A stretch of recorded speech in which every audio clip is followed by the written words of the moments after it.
예배에 함께 하신 여러분을 환영합니다.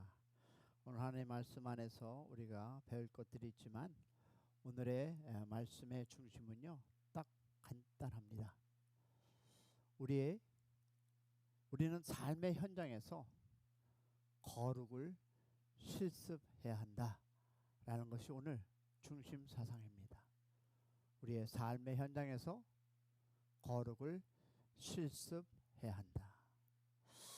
지금까지 여러분 우리가 이 세상을 살면서 땀과 노력 없이 되는 일이란 없었습니다. 어떤 사람이 가만히 있으면서 돈을 벌었다면 그 사람 대신 수고한 누군가가 있었기 때문에 가능해진 것입니다. 누군가의 눈물 때문에 기적이 일어났습니다. 할렐루야. 다시 말해서 누군가의 아픔 때문에 사람들이 상처를 회복합니다. 새로운 변화도 마찬가지입니다. 여러분, 변화에 따른 대가가 지불되도록 되어 있습니다. 가만히 있으면 아무런 일도 일어나지 않습니다.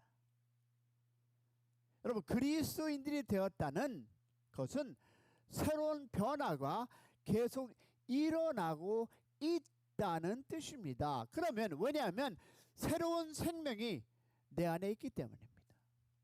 생명은 호흡하고 섭취하고 운동합니다. 그래서 자라는 것입니다. 여러분, 새롭게 자라는 생명이 갖는 성격이 하나 있습니다. 많은 특징이 있지만 단 하나만 고르라면 저는 서슴없이 거룩이라고 하고 싶습니다. 과거에는 이 단어와 상관없이 그런 없는 삶을 살았습니다. 저도 여러분도 마찬가지일 수 있습니다. 그러나 내 삶의 성격이나 스타일이 거룩과 전혀 없는 삶을 살았습니다. 그러나 사랑하는 여러분, 그런데 내 안의 본질이 바뀌고 소속이 바뀌고 삶이 바뀌자 어떻습니까?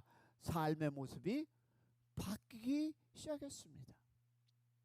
그럼 겉으로 드러난 모습이 바로 스타일입니다.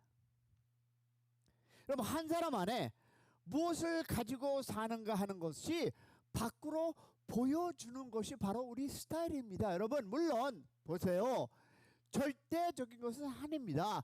결과 속에 다를 수도 있으니까요. 그러나 이 사람 속은 겉으로 드러나게 되어 있습니다. 이 그리스도인이란 거룩이란 스타일을 몸 전체가 바꿔가야 합니다. 할렐루야. 이것이 우리가 얘기한 거룩한 스타일리스트, 이것이 우리가 가진 별명이 되시기를 소망합니다. 누구를 닮아가는 스타일리스트인가요? 곧 예수 그리스도. 예수 그리스도를 닮아가는 거룩한 스타일리스트가 되기를 축복합니다. 거룩이란 뭡니까? 거룩이란 멋진 스타일이 익숙해지기까지는 어떻게 해야 될까요? 시간이 걸립니다. 내가 예수 믿었다고 내가 바로 변하는 것이 아니라 그 시간이 걸리는데, 그 시간이 걸리는 동안 우리는 어려움도 있고 좌절함도 있고 서로 나름대로 삶 속에서 힘듦이 다. 그러나 오늘 말씀을 통해서 머리부터 발끝까지 어떤 실습을 해야 하는가를 한번 오늘 살펴보기 원합니다. 옛날은 어땠어요? 내 사역을 쫓는 욕망 덩어리 스타일리스트였습니다. 제 얘기하고 있습니다. 이제는 어떻습니까? 주님을 사랑하고 주님의 재림을 기다리는 스타일리스트가 되기를 축복합니다.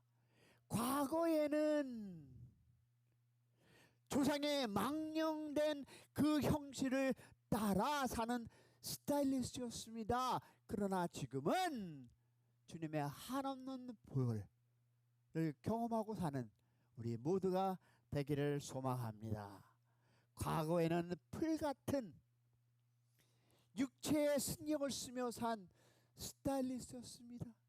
조금 더 잘 입게 하고 명품을 갖고 명품 클로스를 갖고 뭐 좋은 차를 타고 그런 스타일리스트. 그러나 지금은 영원한 말씀에 신경을 쓰며 사는 스타일리스트가 되기를 축원합니다. 오늘 우리는 새로운 스타일리스트라는 것을 주제에 대해서 한번 여러분과 나눠보는 시간 갖겠습니다. 거룩한 스타일리스트는 첫 번째 관심은 뭘까요? 바로 예수 그리스도. 할렐루야. 첫째, 우리는 이제 예수 그리스도의 것에 신경 쓰고 사는 스타일리스트입니다. 여러분, 스타일리스트에게는 나름대로 스타일이 있습니다. 여러분, 한국의 고유의 스타일이 있고 유럽 스타일이 있고 그리고 미국 스타일이 있습니다. 각각 자기의 개성에 살리는 스타일을 즐기며 살아갑니다. 여러분, 아무 스타일 없이 보이는 사람도 자기만의 스타일이 있습니다. 우리는 어떤 스타일리스트입니까? 우리는 예수님을 바라보고 균형 잡힌 삶을 사는 스타일리스트임을 믿으시기를 축복합니다. 누가 봐도 향기 나고 폼 나는 스타일리스트가 되기를 축원합니다. 자, 그중에 우리 이 본문을 통해서 몇 가지만 나눠보겠습니다. 첫째는 예수를 믿는 스타일은 여러분 예수님께 관심을 두고 산다는 것. 믿으시면 아멘. 너무나 당연한 관심사입니다. 그리스도인이란 뭡니까? 말에 의미하듯이 우리는 그리스도가 우리의 관심과 가치의 대상임을 믿으시면 아멘. 그래서 오늘 본문을 강조해 봅니다. 이 땅에 사는 동안 긍정적인 목적을 잊지 말고 살아가시길 바랍니다. 그 목표는 무엇일까요? 예수님께서 다시 오신다는 사실. 믿으시면 맞습니다. 여러분, 우리가 죽어서 예수님 나라에 갈 때도 있지만 분명한 것은 예수가 다시 이 땅에 오심을 믿는 모두가 되기를 축복합니다. 여러분, 예수님이 오심을 기다리는 자세는 온전해야 합니다. 그래서 온전히 바라보다 라고 공부하고 있습니다. 여러분, 어렸을 때 고개를 삐뚤기고 관심을 가지고 누군가를 여러분 기다려 본 적 있습니까? 어렸을 때입니다. 아니면 무엇인가를 기다려 본 적이 있습니까? 제가 어렸을 때 제일 관심 있는 것은 여러분 소풍이었습니다. 제 옛날 사진 보니까 빡빡이었습니다. 소풍하는 날은 세상에서 제일 기쁜 날이었습니다. 여러분, 제가 자란 환경은 많이 기억은 안 납니다. 그러나 아침 일찍 어머니가 말아주시는 그 김밥은 세상에서 제일 맛있는 김밥이었습니다. 또 어떨까요? 며칠 전부터 우리 흥분합니다. 이제 간다. 소풍 전날에 어떻게 하나 잠을 자지 못합니다. 그렇죠? 아침이 되면 룰루랄라 이제 학교 갑니다. 모두들 들썩거립니다. 사실 그날 하는 행사라고는 절이나 왕의 무덤, 점심 먹고 좀 놀다 오는 것이 그것뿐 아니었습니까? 그래도 그것이 그렇게 기다렸습니다. 왜 그랬을까요? 확실히는 모르지만 공부하지 않고 바람 쐰다는 것이 그렇게 좋았던 것이 아니었을까요? 하고 저는 생각해 봅니다. 여러분, 혹 기억나십니까? 여러분 어디 사셨는지 모르지만 여러분 알다시피 저는 의정부에서 살았는데 4학년까지 어릴 때 이 엿장수 아저씨들 무척 기다렸던 경험이 있습니다. 빈병이나 찌그러진 깡통, 헌책을 생기면서 엿장수 아저씨를 간절히 기다렸어요. 그것을 엿으로 바꿔 먹으려고 간절히 기다렸습니다. 엿장수 아저씨의 그 딸랑 젓가락 띠그덩 떠그덕 하는 그 소리가 나면 불이 나게 달려가서 엿하고 바꿔 먹었어요. 그런데 그리스도인이 우리는 예수님을 엿장수만큼이나 기다리고 있습니까? 오히려 어렸을 때 엿장수 아저씨를 기다리는 것보다 못하다는 생각을 하고 있지는 않습니까? 우리 주변이 그런 대상밖에 되지 않은가? 우리는 그렇게 돼서는 안 됩니다. 할렐루야. 그럴 수도 없습니다. 주님은 우리가 기다리고 기다리는 사랑의 대상임을 믿으시기를 축복합니다. 그래서 주님과 사랑에 빠진 사람은 가끔 엉뚱하게 하늘을 쳐다봅니다. 왜 그럴까요? 그리고 이렇게 중얼거립니다. 혹시 오늘 주님이 오실까? 왜 그렇게 중얼거릴까요? 관심을 기대감으로 이루어지기 때문입니다. 내가 관심을 가진 대상에 대하여서는 우리는 기다리는 것이 있습니다. 할렐루야. 사랑하는 대상에게는 기대감이 있습니다. 만나기를 원하는 기대, 대화를 하기를 원하는 기대, 잘 되기를 원하는 기대, 이런 기대감이 있기를 축복합니다. 주님을 사랑한다면 우리는 주님에 대해서 기대하는 여러분이 되기를 축복합니다. 내가 만약 주님을 만난 그 기대감이 없다면 나의 사랑의 관계를 다시 한번 생각해 보아야 합니다. 사랑이 식었다면 다시 사랑에 불붙는 그런 역사가 일어나기를 소망합니다. 사랑이 있어야 기다리고 기대하는 것 아니겠습니까? 누군가를 사랑하고 기대하고 살다 보면 여러분 좋은 장점이 하나 있어요. 뭘까요? 그 사람의 초점이 분명해집니다. 오늘 본문에 보니까 온전히라는 단어가 나옵니다. 온전히라는 의미가 무엇일까요? 우리는 예수님이 다시 오실 때 예수님께서 주실 은혜를 온전히 바라고 사는 사람. 할렐루야. 목표가 분명한 스타일리스트입니다. 아멘이십니까? 삶에 흐트러지지 않는 존재입니다. 그러면 정신 차리고 자세를 갖추고 기다리는 우리 모두가 되기를 축복합니다. 다른 말로 표현하면 초점을 분명하게 하고 기다려야 한다는 뜻입니다. 기다린다고 하면서 기대하고 산다고 하면서 초점이 흐무텅텅 하면 기다리는 것이 아닙니다. 기대망을 갖고 사는 것이, 성경에는 주님과 우리의 만남을 결혼식으로 비교하고 있습니다. 우리는 이 땅에서 신부로 살고 있습니다. 맞습니까? 예수님은 신랑으로 오십니다. 신랑으로 오시는 그 주님이 우리를 부르십니다. 신랑의 목소리에 정신을 차리고 옷 마음을 차리고 결혼식장에 들어가야 되지 않겠습니까? 그러면 결혼식이 준비되어 있습니다.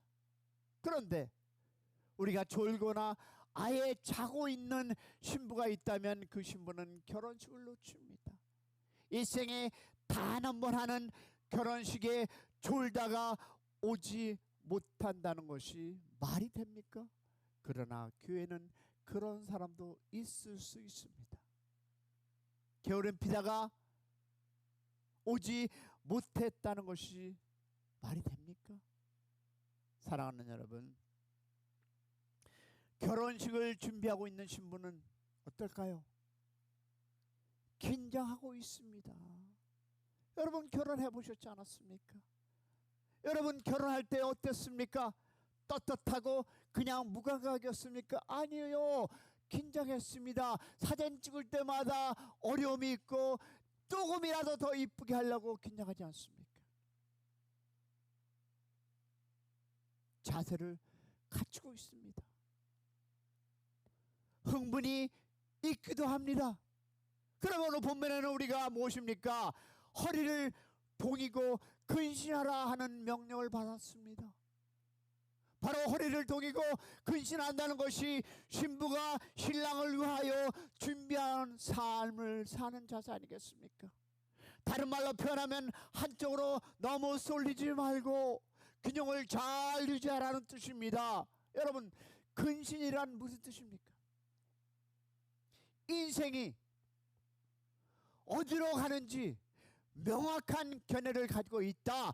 방향 감각이 분명하다. 그래서 세상의 짧은 것에 대한 견해가 분명하고 영원한 것에 대한 눈이 열려 있다라는 뜻을 담고 있는 것이 바로 근신이라는 것입니다. 그러면 세상에 사는 재미에 빠져서 영적인 것에 흐무멍텅한 것이 아닙니다. 투자한 주식이 너무 잘 되어서 걱정됩니다. 왜? 그 재미가 전부 쏠쏠하기 때문입니다. 많은 사람이 내가 투자했는데 잘 돼. 여러분 기억하시기 바랍니다. 그런데 감사한 것은 죄송한 얘기지만 요즘 주식이 바닥을 치고 있습니다. 여러분 어떤 면에서 저는 다행입니다. 왜? 주식이 전부가 아닌 것을 알 기회를 얻기 때문입니다. 또 한번 얘기해 볼까요? 자식이 다 잘 되는 것이 걱정입니다. 자식이 전부 잘 될 줄 알고 살기 때문입니다. 자식이 걱정을 끼칠 때 오히려 자세를 다시 잡을 수 있는 기회가 라는 것을 믿으시기 바랍니다. 건강하기만 하는 것이 걱정입니다. 왜? 건강하기 때문에 세상 맛을 쫓아 살 수 있습니다. 그런데 건강을 잃어봐야 하늘이 보입니다. 이런 의미에서 모든 것이 잘 풀리는 것이 다 좋은 것은 아닙니다. 아멘이 없네요. 여러분 아멘 하셔야 합니다. 그래야 기도하죠. 그래야 말씀 보죠. 그래야 하나님께 매달리죠. 그래야 교회 앞에서 하나님 앞에서 충실하죠. 잘 되면 여러분 솔직히 우리 안 그렇습니다. 주님은 세상 사는 재미에 너무 빠지지 않도록 적절한 견제 장치를 가동하고 있습니다. 그래서 근신하게 만듭니다. 그렇기 때문에 근신할 수 있는 것을 행복으로 여기시기를 축복합니다. 하늘과 땅 사이에 적절한 균형을 가리키는 메시지들을 듣는 기회가 되기를 소망합니다. 땅에서 살기 때문에 땅의 일에 신경 쓰지 않을 수는 없습니다. 돈도 벌어야 하고 친구도 만나야 하고 취미 생활도 해야 합니다. 그러나 그리스도인은 그것만을 가지고 사는 사람이 아닙니다. 영혼을 바라보고 살기 때문에 땅의 일도 영혼의 그 연장선상에서 이해하고 살아가기를 축복합니다. 그것이 여러분 무엇일까요? 허리를 동이고 근신하며 살아가는 자세입니다. 우리가 영혼을 바라보고 있지 않으면 땅에 약속한 것만을 바라보고 살기 쉽습니다. 이 세상은 잘못된 안전을 약속합니다. 우리가 세상에 눈을 팔고 있으면 세상은 계속 세상의 메시지를 우리의 머리와 마음속에 집어넣습니다. 돈을 바라보라고 부추깁니다. 여러분, 자본주의의 무서움은 바로 인간의 욕망을 극대화하는 데 있습니다. 지금 우리가 겪는 경제 위기는 여러분 사실은 자본주의자가 갖는 탐욕 때문입니다. 뭐 때문이라고요? 탐욕 때문입니다. 더 많은 돈, 더 많은 쾌락, 더 많은 재산과 안전을 추구하다가 여러분 세계 경제가 휘청거리고 있는 것이 바로 하나님께서 우리에게 주시는 기도하라는 사인이 아닐까요? 세상은 그동안 돈과 땅이면 안전하다고 계속 말을 해왔습니다. 질문하겠습니다. 정말 여러분 안전하던가요? 이제 경제적인 손해도 있고 어려움도 있지만 인생을 돌아볼 기회를 갖는 것이 더 가치 있는 일이 아닐까요? 영혼을 바라보는 사람은 자신을 돌아볼 뿐만 아니라 주님의 오심을 기다리는 사람입니다. 할렐루야. 여러분, 눈이 사팔대기가 되질지 모르지만 한눈은 주님을 기다리며 다른 한눈으로는 이 땅 위에 사명을 감당하는 우리 모두가 되기를 축복합니다. 그래서 주님 저 그리스도 우리는 뭐라고 합니까? 세상에는 나그네라고 얘기합니다. 본향을 행하는 순례자라고 얘기합니다. 그러나 이 세상을 그냥 넋 없이 지나치는 나그네가 아닙니다. 나그네이면서 청지기입니다. 할렐루야. 주님이 베푸신 그 영혼의 가치를 가지고 모은 세상 것을 판단하시기를 소망합니다. 사람과 사물을 대할 때 하나님의 가치로 대하시기를 소망합니다.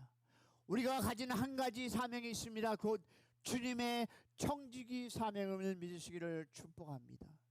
미래에 우리가 샘본할 때 성실하게 청지기의 삶을 살아가 하나님 앞에 그 삶을 내려놓기를 소망합니다.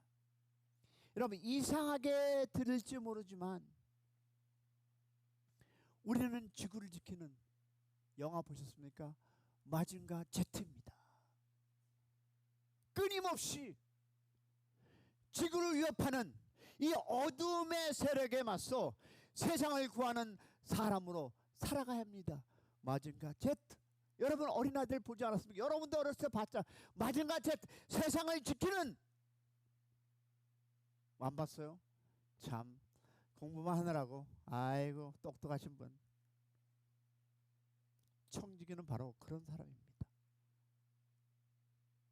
주님께서 이 세상에 남겨두고 가진 책임자들이 바로 여러분입니다.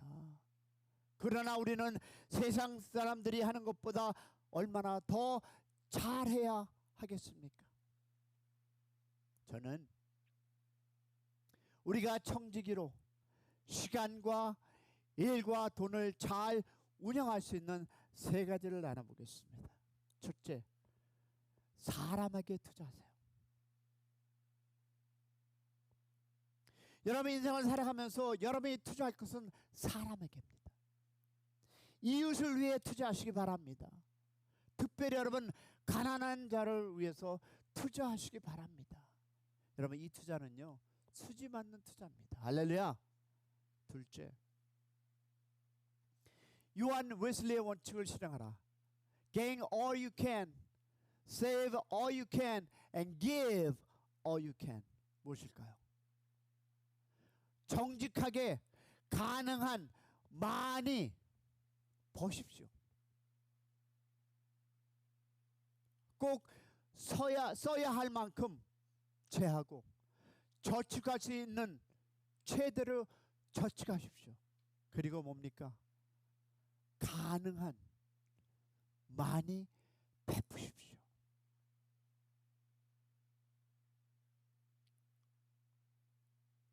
이것이 저의 모티베이션입니다.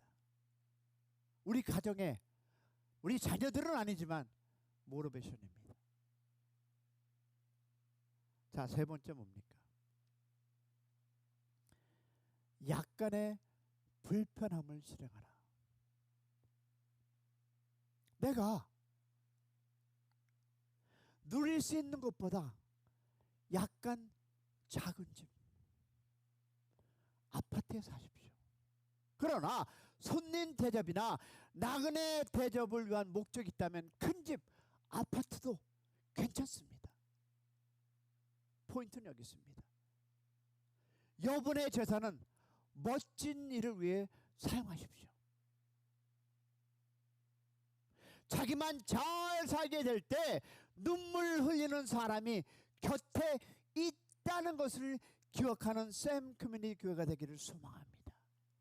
여러분, 한 나라가 잘 될 때 눈물 흘리는 나라가 분명히 있는 법입니다. 지금 트럼프가 그 짓을 하고 있지 않습니까? 거룩한 스타일의 두 번째 관심은 바로 하나님입니다. 두 번째 보겠습니다. 두 번째, 우리는 이제 아버지를 존귀하게 여겨 사는 스타일리스트입니다. 우리 그리스도인들은 하나님을 존귀한 아버지로 모시고 살아가는 그 이유가 무엇일까요? 그것은 아버지는 아버지의 대가를 치렀고 아들은 아들의 대가를 치렀기 때문입니다. 하나님 아버지와 아들이신 예수 그리스도께서 치르신 대가에 비추어 그에 걸맞는 대가를 우리는 대접해 드려야 합니다. 아버지는 자기 품에 사랑하는 아들을 떠나보내셨습니다. 세상에 보냈다는 것은 무엇일까요? 죽음의 땅으로 보냈다는 뜻입니다. 죽으러 가라는 그 메시지였습니다. 아버지의 아픔은 그럴 수밖에 없는, 바꿀 수 없는 현실 때문이었습니다. 죄와 죽음으로 물든 우리에게 두 번째 기회를 주시는 그 깊은 죄와 죽음에 대하여 누군가가 대가를 치러야 그 방법밖에 없었습니다. 하나님의 원료 법칙이었습니다. 여러분, 말씀의 19절과 20절을 보니까 아버지가 보내신 아들의 희생이 표현됩니다. 볼까요? 오직 흠없고 점없는 어린 양 같은 그리스도의 보배로운 피로가 된 것이니라. 그는 창세전부터 미리 알림 바 되지 대신이나 이 말세에 너희를 위하여 나타나신 바 되었느라. 이 본문에서 보니까 예수님이 알림 바 되었다, 그리고 나타나신 바 되었다라고 피동태로 나와 있습니다. 이것은 바로 하나님 아버지가 동작을 하신 분이고 아들이 하나님 아버지의 그 동작을 받은 자임을 알려줍니다. 아버지는 적극적이시고 능동적인 개업가 참여자였다는 것을 잘 나타내고 있습니다. 즉 우리를 구원하시기 위하여 아버지가 얼마나 애쓰셨는지를, 얼마나 세밀한 계획을 세우셨는지가 잘 나타나고 있습니다. 그 결과 21절에 뭐라 합니까? 고스란히 나타나죠. 고스란히 뭐라 그랬습니까? 너희는 그를 죽은 자 가운데서 살리시고 영광을 주신 하나님을 그리스도를 말미암아 믿는 자니 너희 믿음과 소망이 하나님께 있게 하였느니라. 아멘. 우리는 예수님을 통해서 하나님 아버지를 믿고 하나님 아버지께 모든 소망을 두고 살아가야 한다는 메시지 아니겠습니까?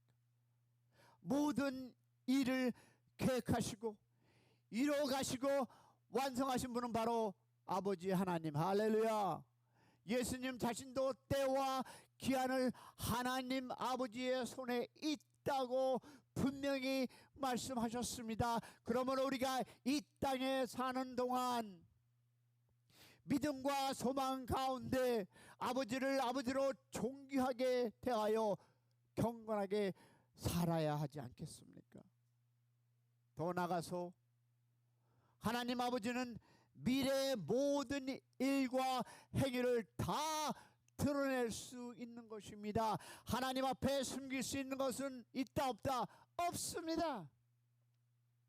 내 마음속에 감춰둔 것도 하나님이 다 드러내십니다. 믿으시면 아멘. 지금은 억울한 것도 그때는 다 밝혀 드러날 것입니다. 선악간의 모든 일이 하나님 앞에 벌거벗은 것처럼 되는 날이 옵니다. 두려운 날이 있습니다. 부끄러운 날이 있습니다. 이 날이 다가오고 있다는 것을 우리는 정신 차리고 살아야 한다는 말입니다. 아멘이십니까? 아버지를 두려워하며 살라는 메시지이기도 합니다. 현재 우리가 아버지 앞에서 두려워하며 살면 미래의 두려움이 있다 없다? 없다는 것입니다. 그러나 현재 아버지를 두려워하지 않는다면 미래의 두려움이 될 것입니다. 영원히 두려워할 것입니다. 성경은 우리가 착한 사람이 되라고 가르치지 않습니다. 착하게 살라고 하는 것은 불경에서도 있고 유권 경전에도 있습니다. 성경은 거룩하신 하나님의 임재 안에서 그 하나님을 존중하고 경배하라고 가르치십니다. 오늘 본문은 더 나아가서 하나님께 아들을 희생시키면서까지 우리를 위하여 우리가 아버지를 존경하고 따르지 않으면 안 된다는 것을 강조합니다. 대가를 지불하신 아버지, 고통을 감당하신 아버지, 계획과 완성의 아버지를 존귀히 여기지 않으면 누구를 여러분 존귀하게 여길 수 있겠습니까? 다른 대상은 없습니다. 모든 만물을 창조하신 위대하신 하나님께서 가장 약하고 어리석은 나 같은 인간을 사랑하시고 선택하여 축복하여 주심을 믿으시기를 축복합니다. 나 같은 죄인 살리신 그 내 골라와 그렇지 않습니까? 여러분 이것은 정말 상상할 수 없는 영광입니다. 모두가 하나님의 주권이요 하나님의 은혜요 하나님의 역사라고 고백하는 여러분이 되시기를 축복합니다. 따라서 저는 하나님 아버지께서 원하시는 삶을 살고 싶습니다. 이런 고백이 나오시기를 소망합니다. 이것은 우리의 모든 고백이 되기를 소망합니다.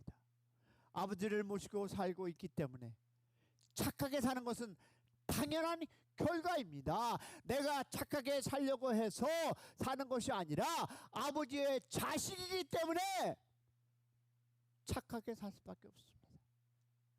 저절로 착하게 삽니다. 그러므로 우리는 이 세상에서 함부로 살지 말아야 합니다. 할렐루야. 과거에는 세상의 흐름에 따라 살았습니다. 과거의 허물에 되어서 하나님은 용서해 주셨습니다. 아멘.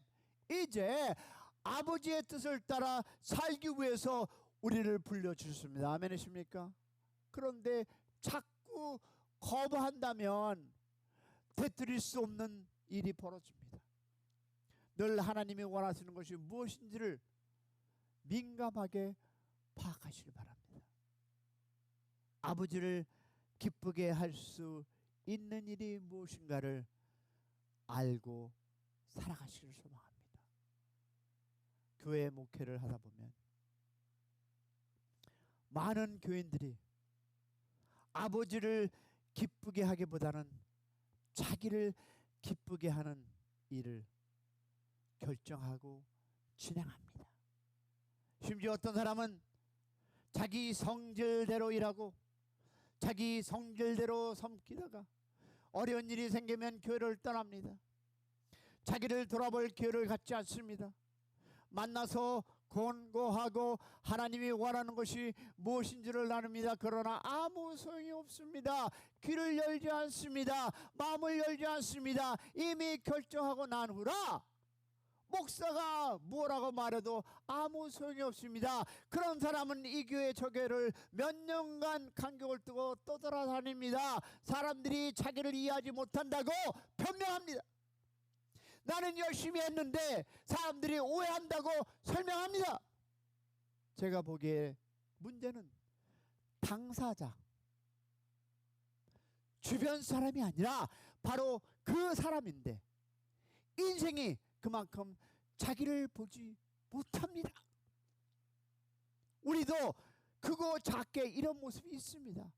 문제가 생기면 남을 비판하거나 환경 탓으로 돌리기 전에 자기를 돌아보시기를 소망합니다. 아멘이십니까? 자기를 변화시키려고 애쓰시기를 바랍니다. 하나님 아버지를 두려워한다는 것은 여러분 아버지의 생각과 뜻에 맞게 나를 변화시켜 나가는 것을 의미합니다. 나는 변화의 대상이 아니라고 생각하는 사람은 여러분 하나님 아버지를 두려워하지 않는 사람입니다. 우리는 이 세상과 다르게 사는 거룩한 스타일리스트입니다. 왜 그런가요? 첫째, 예수님의 나라에 속한 사람이기 때문입니다. 예수님이 나를 데리러 오시는 날을 기다립니다. 둘째 뭡니까? 아버지의 자녀이기 때문입니다. 여러분 아버지의 특징은 뭡니까? 거룩입니다. 우리는 아버지를 닮아가야 합니다. 또한 아버지 자녀로서 함부로 살지 않습니다. 세상을 가지고 따라가지 않고 아버지의 뜻을 살아가기를 소망합니다. 아버지를 아버지로 인정하고 존경하고 감사하며 사시기를 축복하며 이것이 바로 하나님의 나라의 아들, 가족들 행복이 아닐까요? 사랑하는 여러분, 우리가 전까지는 어떻게 살았을까? 우리 하나님의 아들로서 거룩의 삶을 살기를 결단하며 살아가는 우리 모두가 되기를 주님의 이름으로 축원합니다.